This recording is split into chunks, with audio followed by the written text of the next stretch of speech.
ദൈവഭയം നമ്മുടെയൊക്കെ വീടുകളിൽ പണ്ട് പറഞ്ഞുകൊണ്ടിരുന്ന വാക്കാണ്. ദൈവഭയം ഉണ്ടായിരിക്കണമെന്ന്. ദൈവഭയം എന്നുള്ള വാക്ക് കേട്ടാണ് ഇന്നത്തെ മുതിർന്ന തലമുറ ചെറുപ്പത്തിൽ വളർന്നു വന്നത്. നിർഭാഗ്യവശാൽ ഇന്ന് കർത്താവ് നമുക്ക് സുഹൃത്തും ഫ്രണ്ടും ബഡ്ഡിയും ഒക്കെ ആയിട്ട് മാറിയ ഒരു കാലത്ത് ദൈവഭയം, ഗോഡ് ഫിയറിങ് എന്നുള്ളൊരു കൺസെപ്റ്റ് ഇല്ലാണ്ടായിക്കൊണ്ടിരിക്കുകയാണ്.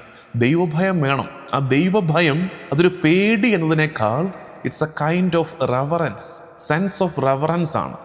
ആദരവ് കലർന്ന ഭയമാണ്. ആ ദൈവഭയം പാപത്തിൽ നിന്ന് മാറി നിൽക്കാൻ നമ്മളെ പ്രേരിപ്പിക്കുമെന്ന്. ദേവാലയത്തിൽ ചില ഭാഗങ്ങളിലെങ്കിലും നമ്മുടെ സീറോ മലബാർ സഭയിൽ ആ ദേവാലയത്തിന്റെ പരിശുദ്ധ മദ്ബഹ വിരി കൊണ്ട് മറച്ചിരിക്കുകയല്ലേ.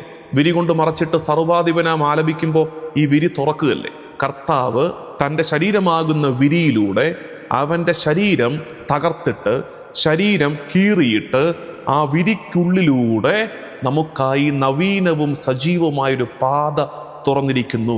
V are saved by his body and blood.